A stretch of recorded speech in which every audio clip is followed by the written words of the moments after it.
Cada any, pel mes de novembre, l'Església celebra la jornada de Germanor.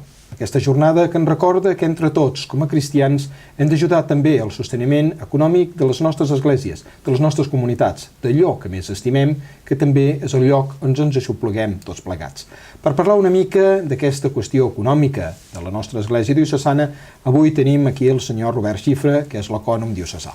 Benvingut, Robert, al nostre espai. Ben trobats a casa nostra. D'aquí de Camí de Vida. I la primera pregunta, primer és òbvia, doncs, per què necessita l'Església uns diners? A què els destina? Bueno, l'Església necessita diners primer per poder mantindre tot el patrimoni que té, en segon lloc, diguem, per fer front a les grans despeses que hi ha que corresponen doncs, a poder funcionar el dia a dia, les despeses que hi ha doncs, a les nostres parròquies, que pel cap baix en devem tenir de l'ordre de 390 o 395.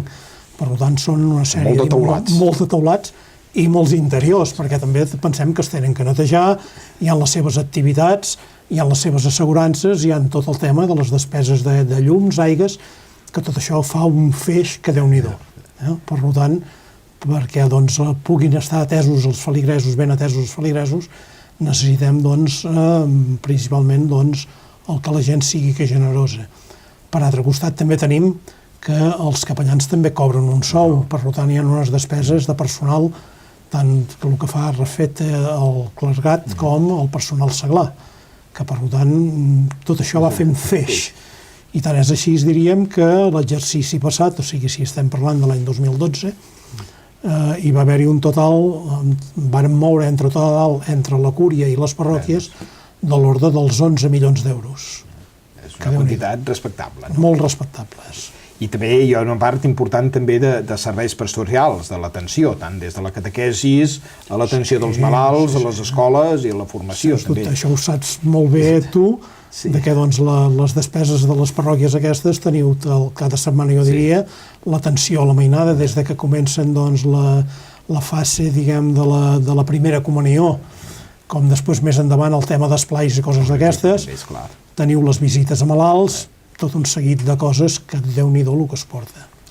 I jo diria que aquí voldria fer un esment que gràcies al voluntariat que teniu a parròquies, que jo voldria xifrar potser dintre del bisbat de l'ordre d'uns 2.000 persones que us ajuden a que això es pugui tirar endavant, que si no no es podria suportar.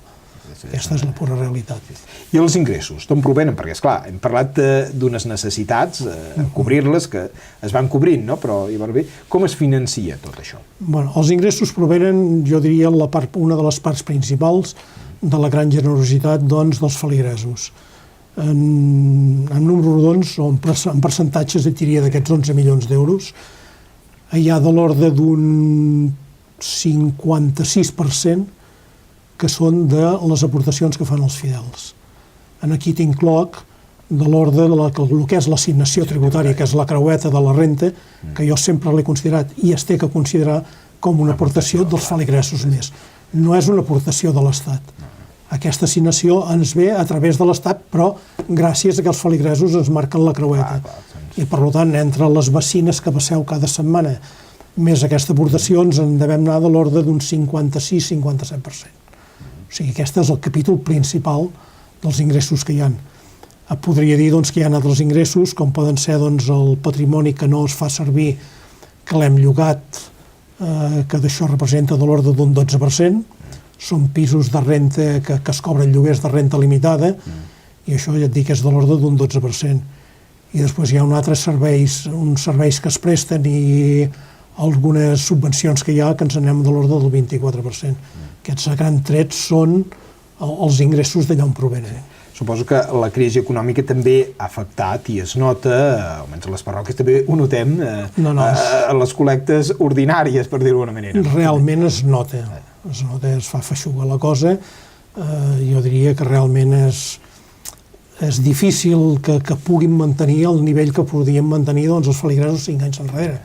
Moltes vegades, per tant, ho agafes amb molta comprensió d'aquest, moltes vegades et diuen allò que portava no puc, tenim que rebaixar-ho o deixem-ho durant un temps aplaçat, però ja te repeteixo, aquests 50 i tants és molt d'agrair. Sí, és aquesta aportació que diem, tots ens hem de sentir també una mica aquesta responsabilitat, no? Sens dubte. Quan diu el cartell, doncs, l'Església, aquest missatge, doncs, una mica per tothom, aquest servei de tothom, però també hi hem de ser-hi tots plegats, cadascú en les seves possibilitats. Sens dubte que sí.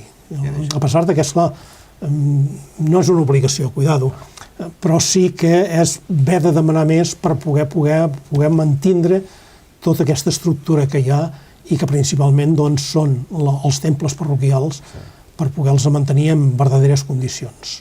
Aquesta és la pura realitat. Jo et diria que, per exemple, per conservació d'edificis, l'any passat es va gastar de l'ordre d'un 36%. O sigui, d'aquests 11 milions, un 36% van anar a conservació d'edificis.